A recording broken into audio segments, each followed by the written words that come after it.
Good morning, everyone. I am so excited to be here today. I can't even believe it. Thank you to all you guys putting messages in the comments this morning and really encouraging me and supporting me today. I really appreciate that so much. I wanted to give a little shout out to my producer, Musemi, who absolutely rocked putting this together for me today.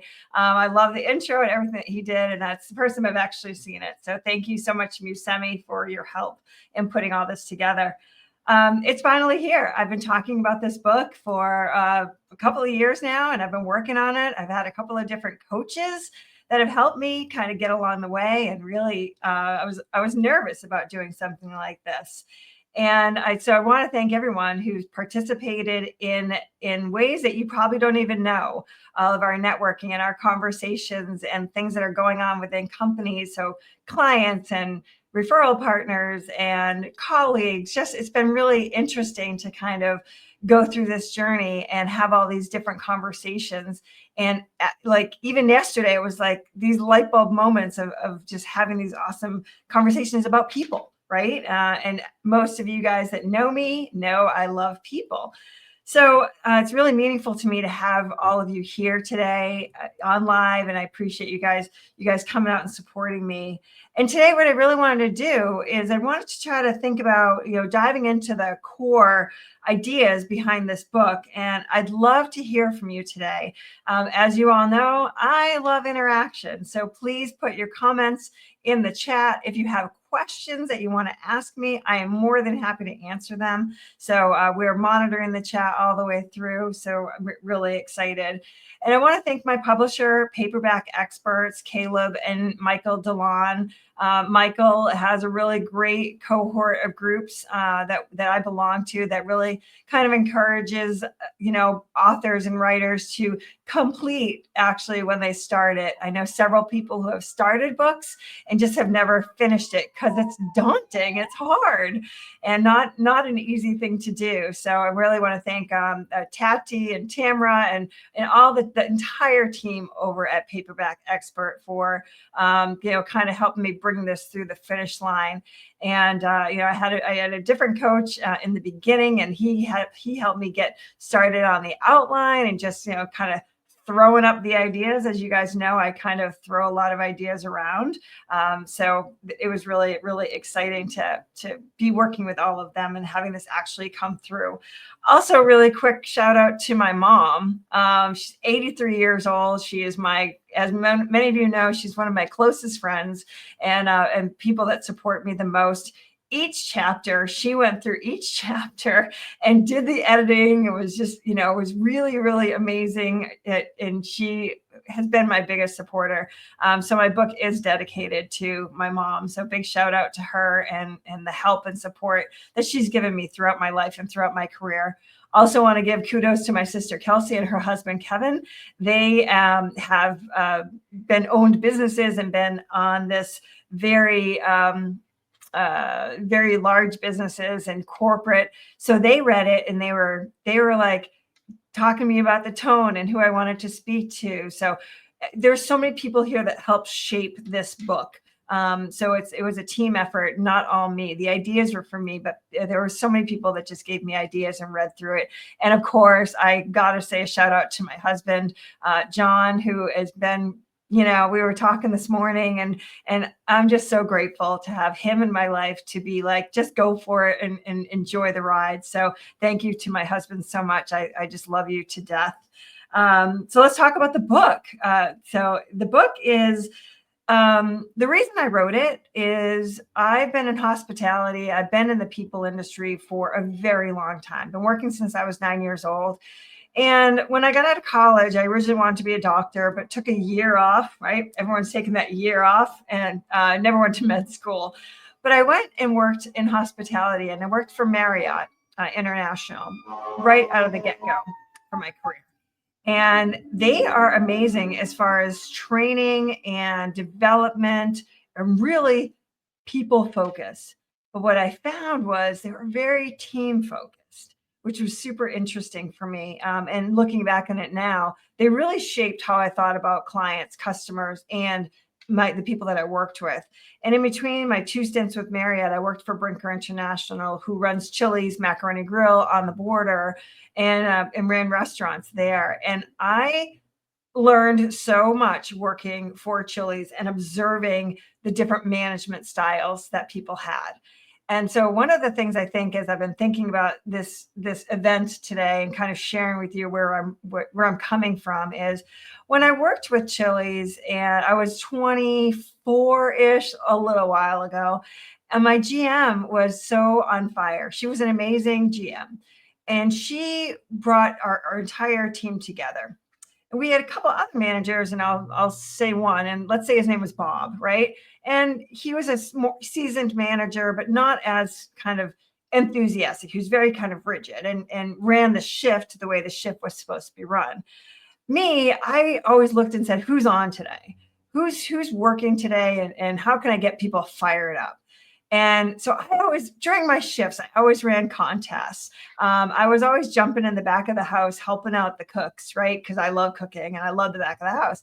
I focused on the customer, but the way that I focused on the customer was in working with, getting the staff fired up to provide the best service ever. And I didn't realize I was doing it until writing this book. And I think what happened, and people started to ask when I was working, like, hey, Sandy, when's your shift? And they would request being on my shift because it wasn't about like hammering them about the standards, because if you get people motivated and they're excited to work with you and on your side, then they elevate the standards on their own. And you're not having to like micromanage people and do that. So that's kind of, how I've really connected it. And fast forward years later, have kids, blah, blah, blah. And I owned a fitness center for 7 years. And again, it was really working with the staff and knowing who they were so that when I wasn't there, they were treating our customers the way that I would want to be treated. And that's always what we always talked about, right? And so when you think about these things, your business is just profit, right? Because you're with your people, you're managing them, you're talking to them, you're getting to know them, you're giving them your expectations, and they want to do it for you. And they're happier and they're more fulfilled in their jobs. And so I think that's one of the biggest aha moments as I was kind of going through all of these different iterations and all these different edits and coming up with the different stories that I share in the book. It's really is about, your leadership style. And not to say that your leadership style has to be, you know, transformational leadership. Obviously, I think to most of us out there in LinkedIn land, transformational leadership is what moves the needle. But there are times that you need to have an autocratic, leadership style. There's times that you have to have a democratic leadership style. We dive into all of those different concepts in the book, right? When they're appropriate, when you need to use them, because the employees also need guidance. So when one of the stories that I have is last year I ran, one of my partners asked me to go in and do a customer service session for one of her clients, and I was happy to do it. And I said to the client, it's not going to be like, oh, how do you smile? How do you greet people? It's not that. We're going to look internally. We're going to look internally at your processes. We're going to look at the silos inside of your company. We're going to see where people are disconnected, where they don't know what the other people are doing, and what they do may actually affect 2 steps ahead or 2 steps behind, and really affect that client experience. And it was a new concept for the company. And when we left the 2 days of sessions, the employees were tighter, they were more understanding, more empathetic, and they asked more questions, and they could run the organization better than they did before, because shipping knew what ordering was like, knew what accounting was going through, right? And so if you can really look at your leadership style and think, how am I going to get people together to communicate versus this person does this job and this person does this job and neither the twain shall meet? It doesn't make any sense, because your processes from the time your client hits your website, or they get a referral, they hit your website, that's their initial research. That's their first touch point. And then all the other touch points are with your internal people to get to the end result. So just think about that for a minute. If your touch points are disjointed, or your people are fighting or arguing or just not understanding the entire process of how a client moves through the organization, then there's going to be a gap somewhere. And that gap means the client is going to end up with the short end of the stick. So as we kind of think about those things, yes, exactly. So my LinkedIn user, teach them to help themselves by helping each other. That's the key. So external customer service is last. It's last on the list, because if you're doing everything right internally, then your clients and your customers are going to be taken care of. It's just the way that it is. I was at breakfast. My husband and I went to Florida this weekend, and we went for breakfast. Usually at breakfast, you have to ask for hot sauce. You ask for napkins. You got to ask for the things that you need. Well, the server, and I almost took a picture with her. Her name is Allie. And she said, when she took our order, she said, do you need hot sauce? Is there anything, what kind of jelly would you like? Like, she just asked, right? She came by, she dropped it on the table. So when my breakfast came, I had my Tabasco, I had my grape jelly, and I was completely happy. And I was like, that's what we need. That's what we need to teach people to do, to anticipate what each other internally needs. And then your client is going to have that same exact experience. So I was really kind of happy with all of that. So I'd love to get a little engagement here, because I can't see any of you, and that's sad for me. Drop in the chat if you believe people are the biggest asset in business. So do you believe that people are the biggest asset in any business? I'd love to hear you guys, any thoughts on that for you, right? So let's get tactical too, while the comments are coming in, while you guys are kind of looking at things. let's the key takeaways from this book. Why should you get this book? Why should you share, the book, get the Kindle version, share it out, buy a hardback, whatever, right? Why should you, right? Because service, hey Lindsay's from New Zealand, so she's up at 4 a.m. So thanks for coming, Lindsay. Appreciate that. So your biggest takeaways from People Profit are going to be your service starts internally. Thanks, Kate. Thanks, Sam. People are the biggest asset in the business, right? So once you fix, like we just talked about, once you fix the internal customer experience, then you can focus on the external. So when we're doing customer service training, it's called internal external client experience. Your internal clients are your employees. Think about that for a minute. Your internal clients are your employees. So if you're a CEO, if you're a manager, if you're a leader, a business owner, and you look at your employees as being a commodity that can just be, a position in, position out, and those kinds of things, think about it a little bit differently. We get to serve as leaders, we get to serve our employees. We're not leading them anywhere. We're serving them so they can lead themselves. And we have the privilege to do that. Think about it for a minute. If the company and the leaders and the managers and supervisors in your company are constantly nitpicking, are constantly, finding what's wrong, what is it doing to the employees' morale? What is it doing for them throughout the day? If 8 hours a day, they're doing their job, and then they get some sort of well, that's not right, and that's not right. Why did you do it this way? Why did you do it that way? How do you think they're feeling when they leave? They're kind of feeling deflated. Why am I doing why do I bother? Right? So if you flip the script, let's find the good things. We have to have difficult conversations. We know that. But let's find the good things. Let's start celebrating. Let's start filling the airwaves with good news. Let's start recognizing when people are doing a really good job. And also, let's figure out if all of our people are in the right seat. And that you hear that a lot from EOS, right? Right people, right person, right seat. Get the right person on the bus. A lot of times we have the right people on the bus, they're just not in the right seat. And that happens so often.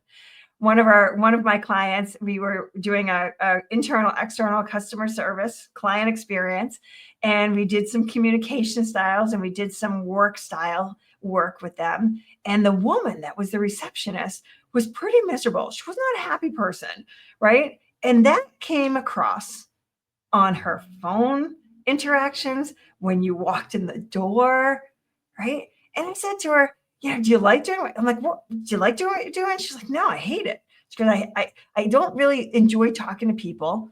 But this was the job that I had. And so I got this job and I'm here. I'm like, well, what would you rather be doing? She goes, I'd really rather be doing something in accounting where I could really help to move the needle with the numbers. And that way I could just kind of focus. She's like, that receptionist job, I'm interrupted every time I'm trying to do something and I have to pick up the phone and people are yelling at me. And it wasn't where she was. So as a team, we kind of talked about that. And I said, guys, you know why so-and-so is, miserable by Wednesday? It's because all of her energy is zapped. She comes in on Monday. Okay, I'm going to go. I'm refreshed from the weekend. And she's going to come in Monday and she's going to be okay, right? Tuesday, she's going to be a little tired. By Wednesday, she's going to be a bear. And by Friday, she's so depleted that she can't do anything else for her team. And we've got to start thinking about our employees that way. And we've got to start thinking about asking them questions. Are you happy? And it's not like we're going to make everyone like joyfully happy and all that stuff. That's not what I'm saying. But we've got to make sure that they're doing a job that fills them. And I did a podcast yesterday. So even if someone's in a job that they're good at, but it doesn't fill them all the time, give them a side job. Do you want to do something extra? Would you like to plan this event?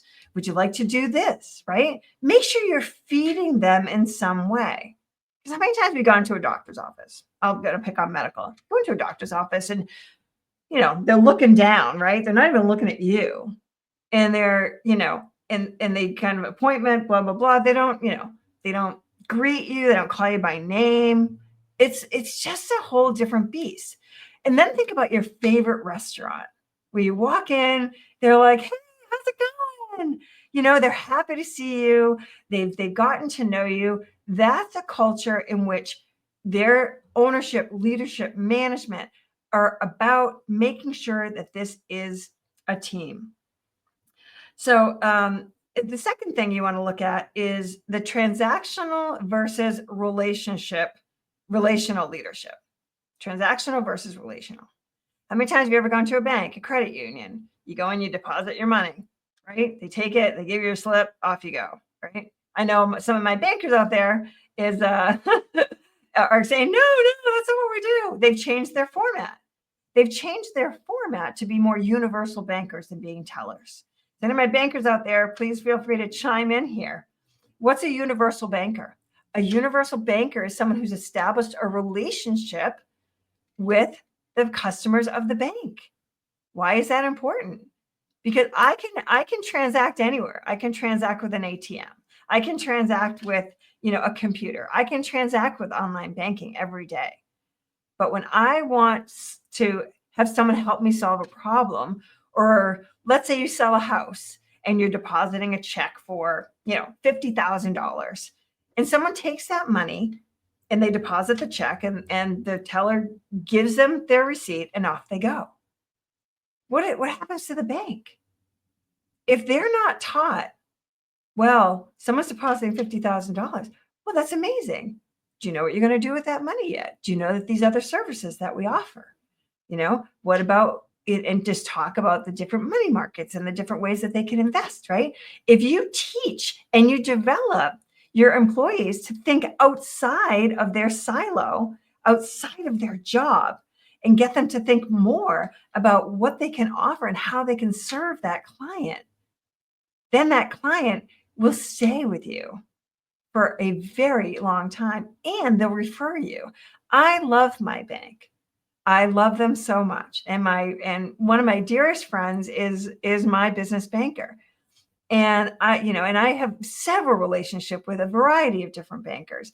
And because of the relationship that we all have, I know when to refer different people to the different bankers that I know who can serve them.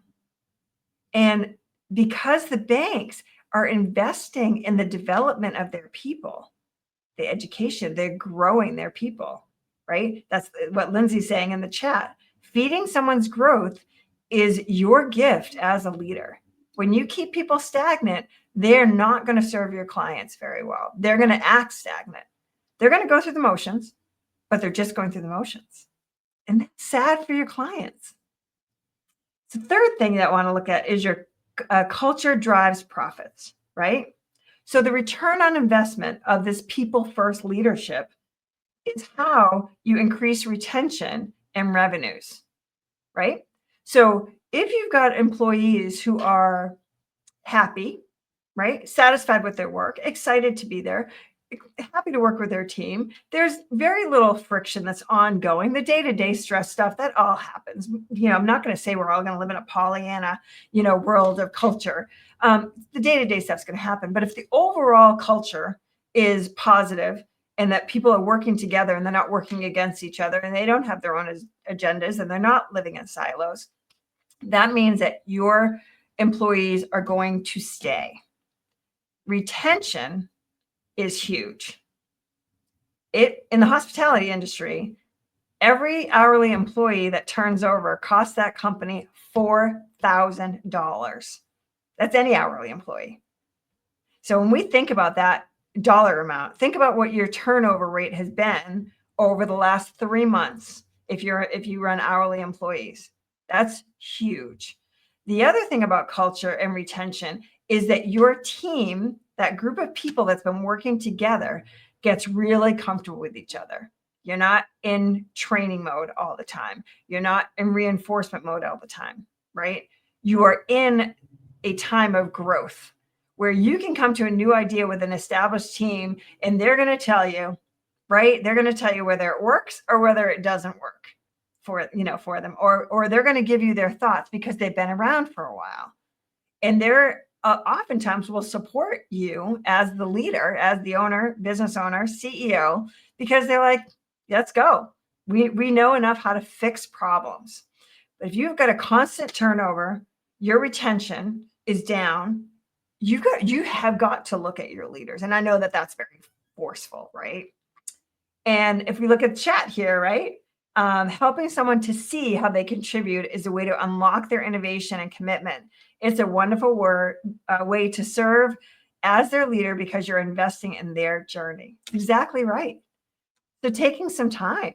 So when was the last time you met everyone in your organization? If you're a business owner, if you're a CEO, do you know everyone in your organization? When new employees come in, do you take any time to spend with them to talk about the history of the company, why it's important to you? Or are they just coming in for a job? We got to be looking at those things. So out of those three things, I want to hear from you guys. Which of the three, those 3 points resonate with you the most? Let me know in the chat. Is it the service starts internally? Is it the transactional versus relational leadership? Or is it that culture drives profit? I'd love to hear which one resonates with you the most. And I'll give you a quick story while you guys are putting that in the chat. So I was working with one of my restaurants, and I don't only work with restaurants, but they just happen to be in my world right now. And we talked about their orientation process, and we've been talking a lot about social onboarding, and that's kind of a new concept for people. They're like, "What do you mean social onboarding?" I'm like, when you're an employee and you come in HR, you fill out all your paperwork and you sign your insurance and you do all of that kind of stuff. And here's the employee handbook, not reviewed, right? They never read it. What about that culture drives profit? Thanks, Dan. What about that employee socially? Think about it. Introducing them to everybody, making sure that they get to experience the different areas in your company, right? And understanding what the work is. So if you think about hospitality, so many people will come in as a server and they only know serving. They don't know bartender. They don't understand that pressure. They don't understand the back of the house pressure. You know that the dishwasher is the most important person in a restaurant, because if you get a dirty plate on your with your meal, guess what? That drives your experience right there. So we like to teach people how to really respect everybody in the organization, right? The person that's cleaning your office building, very important person, right? So social onboarding, if you want to check out that LinkedIn user, I have on my YouTube channel, we did a video on social onboarding, the do's and the don'ts. So go check out our YouTube channel. And somebody will put that up on the board, because I don't know it off the top of my head. But that's really key. And so we talked about that, and the owner, they have about 60 employees, and the owner said, after talking about this, he's like, I don't know everybody here. I was like, what? He's like, I don't. So, he said, you know what? That's going to be part of our onboarding, is I want people to know, that I'm a person, and why I'm running this awesome restaurant. And it's really huge. That social onboarding piece is huge, and getting people to understand everyone else's work. There's a lot of friction that goes on in companies, and the friction is because we don't know each other and we don't understand each other. How many times have you met someone that they just kind of rub you the wrong way right away, and you're like, oh, I'm done with that person. I don't even want to talk to them. And then you get to know them a little bit, and you're like, oh, they just communicate differently than I do. That is so important. Making sure that people know who they're working with, and they're not all going to communicate the right way, right? Or not the right way, but the way that everybody communicates. Everyone communicates differently. It's helping people to understand that, and helping people to understand what the different roles are and how you affect those different roles.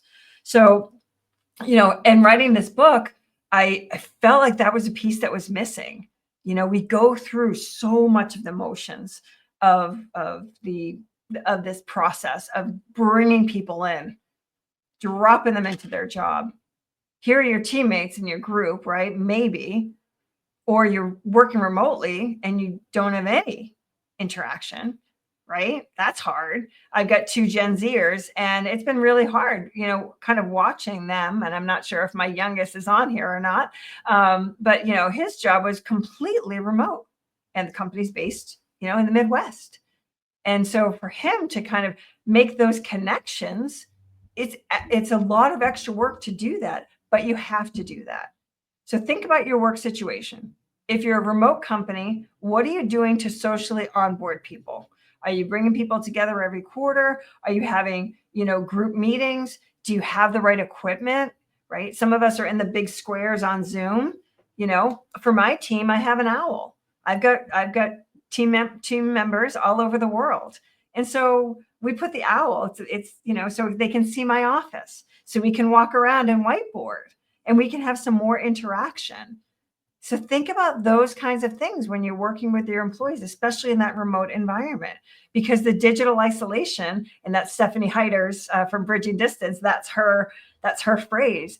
There's digital isolation out there. And so people are dissatisfied because they don't feel like they're connected. That affects your clients. That affects the service, the outcome of what your clients are receiving from your employees. So oftentimes people are like, people profit, what's that? And I'm like, if you invest in your employees, in their professional development, in helping them to grow, they profit in so many ways. And then your business in turn profits in that same way. Lindsay, look at her go, right? So that we said we're going to put that up on the screen. 72% of our week is at work. And for those of us that are running companies, that's a little bit more than that, right? So thank you for sharing. And anyone you guys have that, Dan, yep, the janitor at NASA, he helped put the man on the moon. Exactly, right? Things have got to be done correctly. So let me talk to you a little bit about writing this book. What it takes to write a book. People are like, oh, congratulations, all day today. Congratulations, that's so exciting, such hard work. For me, a really good team, people that I thanked earlier. I have this idea, and now I've got another idea, for another one, because this is so fun. But it was a team around me, driving me to finish. And I think that's the biggest thing. Like, I don't know everything. I don't know what I don't know about the book publishing world. And so I made sure I did some research. And when I went to Paperback Experts, they were an introduction to me from one of my referral partners. I met Caleb and just fell in love with him. And we talked about this process and what it would take. And it was hard. It was hard to frame things out. It was hard to put things into chapters. There was so much I wanted to say. And those of you guys that know me know I like, blah, I can just go on and on. So it was for me, like putting it down and synthesizing it in a way that made sense for people, and also wanting it to really relate to those CEOs and business owners. This isn't a book just for an entrepreneur. This isn't a book just for someone that has, 10 to 25 employees. This kind of concept can work through any size organization. So whether you're a leader of a division or whether you're a leader of a large corporation, this is the hard look that, you need to take a look. And a lot of this look is inside. What are you bringing to the table? What's the experience you're providing to your employees? And, good question, Lindsay. What are your thoughts about how to help employees feel less digitally isolated with the rise of remote working? So there's a couple of different ideas that I have and that we've talked about over the years. Like at lunchtime, have a Teams channel or a Slack channel, whatever you use for communication, have an open channel for lunchtime. So that people in their different areas can kind of get together and just kind of chit chat in this group setting. Also, making sure that you're doing your one-on-ones more frequently and getting people together more frequently. So what I mean by that is your one-to-ones and your connection as a leader, your connection with them is huge. If you're only talking to someone once a week and they're a fully remote worker, you might want to rethink that a little bit.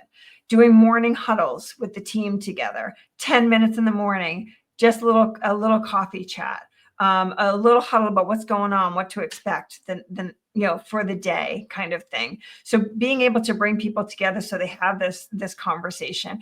Our team, we've got someone in Nairobi, we've got someone in Bangladesh, we've got someone up in Vermont, we've got me in Massachusetts. So we've got people all over the place, and someone down in North Carolina. So what we do on Mondays is we have a standing meeting on Mondays, and everyone kind of comes in and everyone's together for at least a half an hour. Their jobs are very different. They don't intersect really very much at all. Everyone's kind of doing their thing, but it's important for everyone to know what's going on with everybody else because it helps them to understand their jobs better. So I think that's really the biggest thing. It really is. And Sam, yes, it is definitely a mindset. The one thing, and I want to just kind of go back to the book, like the one thing I really didn't expect was how exciting it was to write a book. Because I've done a lot of things, jumped out of planes, I ride a motorcycle, like I've done a lot of things that are exciting, but this was mentally exciting. This was one of those things I didn't expect. I thought it was going to be a kind of a task. It ended up being just a labor of love. It ended up being a place that I was like, I really enjoy this sharing of this idea and this concept. And the hardest part for me was finding the time. Everyone's like, I'm busy. I'm a working mother, grandmother of two. I'm newly married, fairly newly married. I'm a daughter, and there's a lot of things that I like to do. And I run a business, Human Power Solutions, who sponsored this podcast or this event today. And so it's been it was really hard to find the time. So carving out the time, but like I say to people a lot, when I decided to go back and get my master's, it'd been on my bucket list forever, right? I want to do that. I want to do that. And once it became a priority, I did it, right? It's like exercise. I went into the gym, right? Once it becomes a priority, you do it. So, for the last couple of years, I thought about it. It wasn't a priority. And then it became a priority. And that's when you find the time to do it, which I think, which is what pretty cool. Has anyone out there ever thought about writing a book? Tell me about that in the comments if you've ever thought about it, and what's stopping you if you're not. Mentally exciting, Priya. Yes, Adriana. It's mentally exciting. There's a lot of physical excitement that we have, but if we keep challenging ourselves mentally, that's where it's so much fun. I had coffee, I actually had a shake at my favorite shake place, the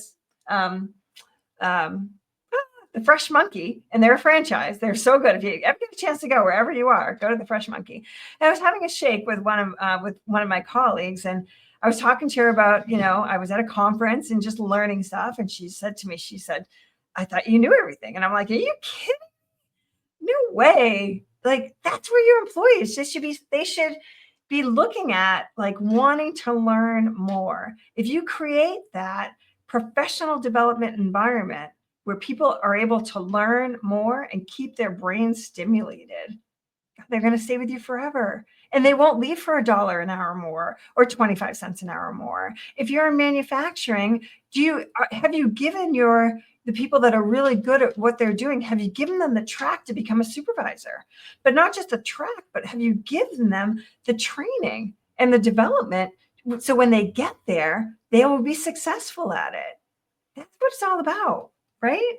So it's really huge. So when you decide, if you decide to buy the book, which I hope you certainly do, and today it's on sale, one day only, 99 cents for the Kindle version today.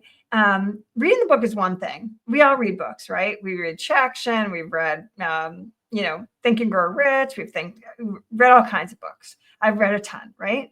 But the real magic is when we apply it. So when we apply the concepts, that's where the magic happens.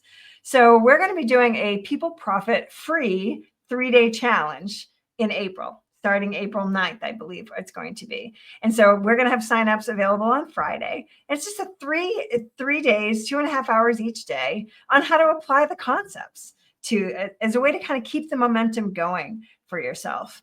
So if you're looking at a way to Oh, Sam, you're writing a book. You've got one published one. That's awesome. And another one in the wings. I love that.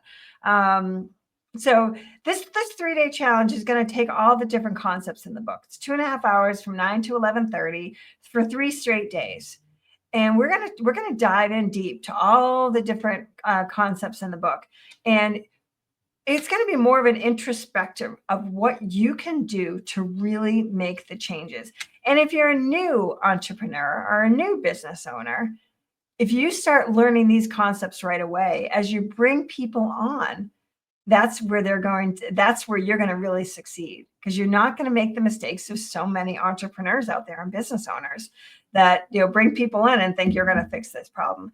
I've had so many issues, even though I knew, even in this company is, I've brought people on, it hasn't worked out, because I'm in this mode, right? So it's really, really important.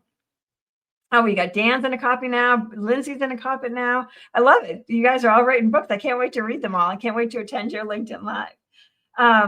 So if you're thinking about joining a 3-day challenge, it's free, doesn't cost anything. And so let me know if that's something that you'd be interested in or interested in sharing with other people. So thinking about this, so as a bonus for you guys today, we are going to send out on Friday a free workbook that goes along with this People Profit book. So you'll have a free workbook to work with it on there. And I would make sure that you grab your copy. And I'm really, really excited for you guys to get this book and to read it. I did leave some time for questions. So if anyone would like to drop any questions in the chat, I would love to answer those questions. So please feel free to drop your questions in the chat.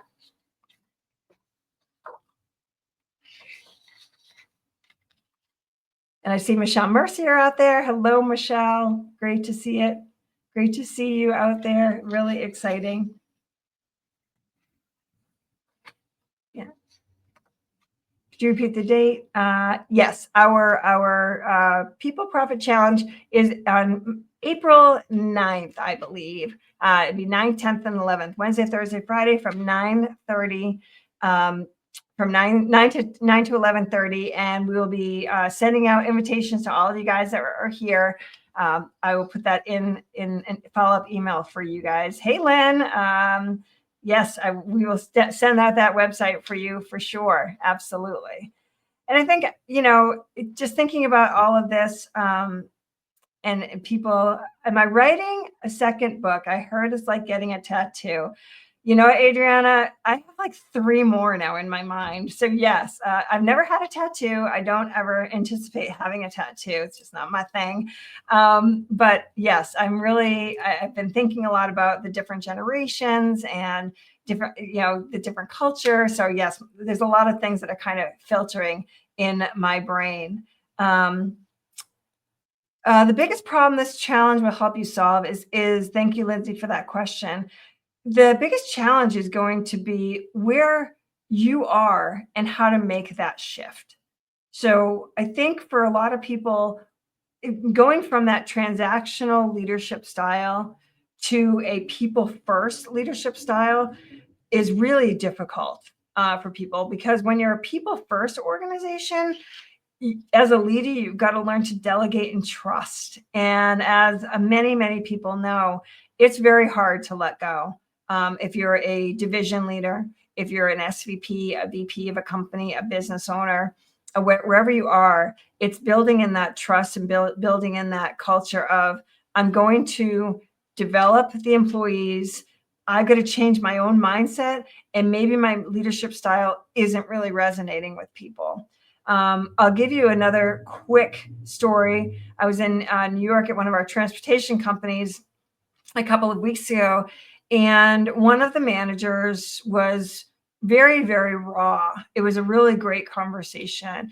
And he said, I just have no tolerance for people that are not doing what I need them to do. He's like, I have a military background. I don't understand how people think. And, why don't they just come in and do what they're going to do? And he's like, and I yell, and he's New Yorker. And I was like, oh, it's like, but he felt comfortable enough to share that. Well, little did I know that one of his direct reports was in that session with the 13 of us.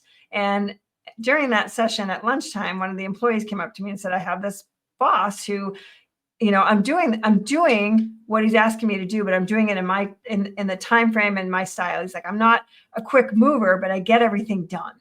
So his style was he doesn't get upset about anything. He's just cool. He just does his thing and gets everything done. And I've got an employee like that too. He's sitting right here. Gets everything done that needs to get done, right? But this manager didn't understand that, right? So we're going through the session, and so I advised the employee to have a conversation, but he didn't have to, because during the lunch break when the employee left, those two had a conversation about their different communication styles, and this employee was very frustrated, and after that lunch, they came and said, yeah, we had a conversation and we realized that our communication styles were totally different and that we need to change how we interact with each other. And it was it changed the whole vibe of that room and of that team. And so I think that's really, as we look at our management staff and we look at different styles. Like my husband's an ex-military. He works in manufacturing. He talks a lot of times. He's like, one single second, on the battlefield and you could die. And I'm like, yeah, but that's not the way it is in the workplace. But sometimes that's the mentality, right, of a leader if they're coming from different backgrounds. So I think it's really important for, and Lindsay, I think I'm going to answer this too in a little bit of a different way on the engagement, is having people get to know each other. You don't have to know their deep, dark secrets. You don't have to know exactly what's going on, but you should know where people are coming from in their backgrounds. One of the most powerful exercises that you can do with your leadership teams is do the job timeline. I don't know if any of you guys have done this. I do this a lot with my corporate, because my corporate clients they can be a little stuffy and a little bit reserved, right? They're not as chill as our other clients, and they're not as open. So when I do an exercise, I'm like, list your first job and all the way up to where you are today. So they all get poster boards and they're doing their timeline. And then they start talking about, I was a paper route, I was a dishwasher, I was a chambermaid, I was this, I was that. Oh, I was too. I'm a paper route. I've been working since I was 9. And suddenly all the walls start to come down. And people are like, oh, you're a person just like me. And we don't get along, but we've got a lot in common. So finding the commonalities in your management team. So if you have a dysfunctional management team, and there's a lot of them out there, that's why I'm not going to say there aren't many, because there's a lot of them. Think about, what do they know about each other? Do they know where they've come from? I was doing this with one group, and 2 people realized they worked for the same boss at some point. I mean, again, just commonalities. Why is that important? Again, I can't say it enough, because if you're together as a unit, your employees are going to feel that. Your clients are then going to get that vibe. So anytime I'm doing anything, or anytime our team, whether it's Lynn or John or whoever on our team, we're always talking about the customer and the client. Like when we do leadership training, when we do communications training, when we do team building, we do time management productivity, we are always talking about who's going to benefit your client, who's going to benefit your client, and who's going to benefit then your business. You're not going to have the turnover. You're going to have higher profits. Your margin's going to go up. You're not going to have the retention. You're going to be able to innovate. You'll have people that have better ideas. What it's all about. What's so exciting about all of this. Thank you. Yeah. So Musemi has put the book. So there's your copy there. Great. Does anybody else? I love Lindsay's comment here. You're so right. Learn to delegate and trust your team. And when you make that shift from transactional to people first leadership, it's absolutely that mind shift, set shift, and definitely a challenge. So that's in a long, convoluted answer, Lindsay. That's what you're going to learn. And if you haven't gotten it from me today, I'm so passionate about this because so many businesses are getting it wrong and they're just treating their employees like commodities and like they just don't matter. I remember, bringing on someone that was not from here, and my team was like, they're not working out, they're not working out, they're not working out, and I'm like, wait, they have the right attitude. So why wouldn't we want to spend more time with them to teach the skill set that we need? Why wouldn't I want to spend? Do I have the time? No. Do I have to make the time? Yes. Is it worth it? 100%. Because when you have someone that's got the right attitude, everyone's seen the situational leadership or the hiring. People, when they come in, their enthusiasm is through the roof. Who smashes that enthusiasm? The leader, the team, right? If you get someone if you're connecting a brand new person with a seasoned person who is kind of lackluster, guess what's going to happen? It's going to rub off on that person. Guess who's going to suffer? That client. It's so important, right? And you're right, Lynn. It is. Everyone is rushing. They're rushing so fast. They're expecting people to just get it. And people don't just get it. Sometimes you have to spend some time with people and create that excitement for the vision that they have and make it so that they're like, I'll walk through fire for you. Anytime I've been a manager and a leader, it's the ripple effect. Absolutely. Starts with them. It always comes back to you. So as a leader, if you're in competition with someone, and we get that sometimes, right? Where we walk into a place and someone is just like, who are you? You've got that vibe. You're going to go past me, right? It's the wrong vibe. Bringing people in, working together and saying, how can we work together? How can we create something that's really good? Because everybody rises. You all hear that, you develop people, rising tides lift all boats. It's true. So if you're a rising leader and someone else comes in and they threaten you, get to know them. Figure out what their strengths are. Figure out what their weaknesses are. Figure out how you can work together so that you could all rise to the top and you're not driving someone out of an organization. I left Marriott when I didn't want to. I left them because when I was moved out to San Diego from Massachusetts, I was transferred out there. And everyone, I talk the tale of two Debs. People have heard this story, but maybe some of you guys, well, a lot of you guys haven't. But I was transferred. My general manager's name was Deb. She wasn't given a choice. They were like, Sandy's coming out. She's going to be working here. And this is what she's going to be doing. She's going to run the retail operation. She's a great face for the organization. And we want her to be the face of Marriott in this hospital. Great. I was just doing my job, doing my thing, right? Moved to California. I'm 24 years old. I want to go to the beach. I want to work, go to the beach, go out at night, rinse, repeat. I was not looking. We were there for 5 years. We knew it. We had a 5-year plan. We were going to come home, have kids and start our family. So for me, California was just a cool experience. I wasn't looking to climb the ladder. I didn't want to because I didn't want the responsibility at that age.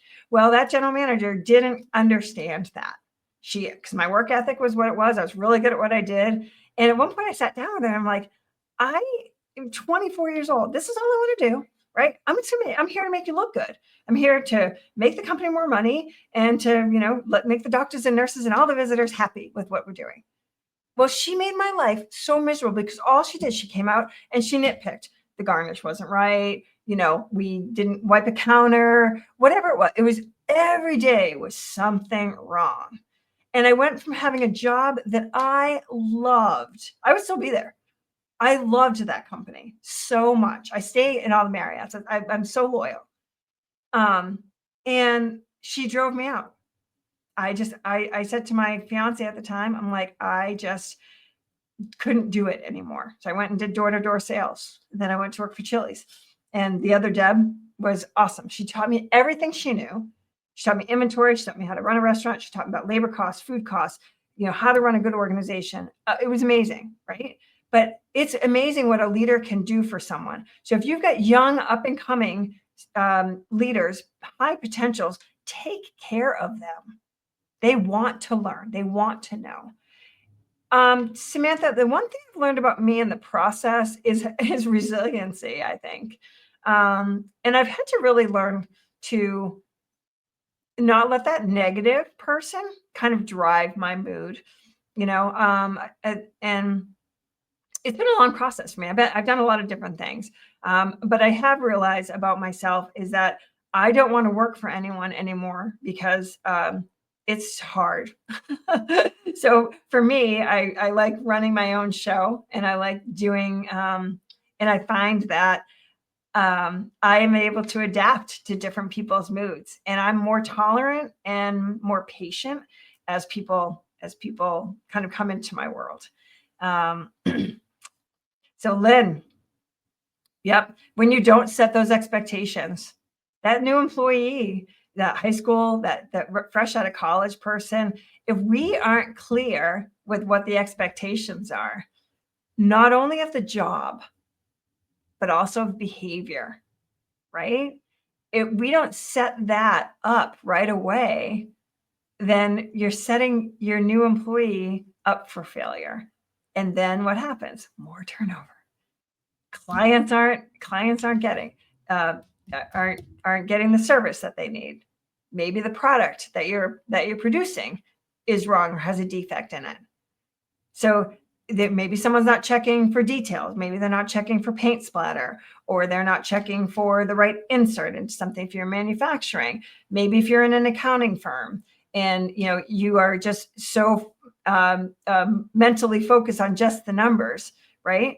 Oh, someone's just mentally focused on the numbers, but maybe not knowing who the client is or why this matters to the client. Maybe they won't look at the details as closely as they normally would before passing it along, right? Those mistakes matters. And Lynn, yep, people don't leave their job, they leave their managers. They lead the leadership.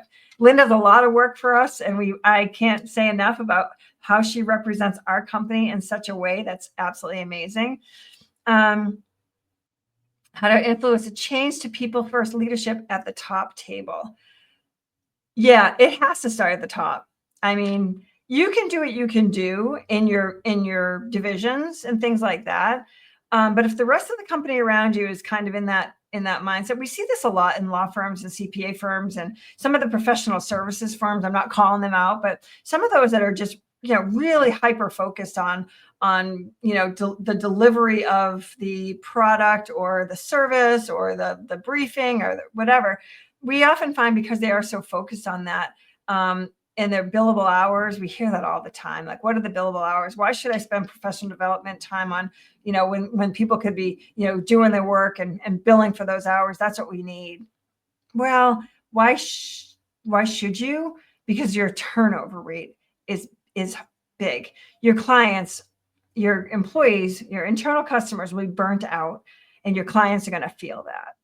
So profitability goes down. People move. They have choices. So when you think about, your organization, when you think about your company, you think about your C-suite, your group at the top, and I say the top, they're actually the bottom, because your people at the top are actually the people that are with your customers. But when you're thinking about that, you got to be thinking about, how are our clients being served, and what are we, and where our profitability. If you start seeing profitability go down or customers leaving, you've got a problem at the top.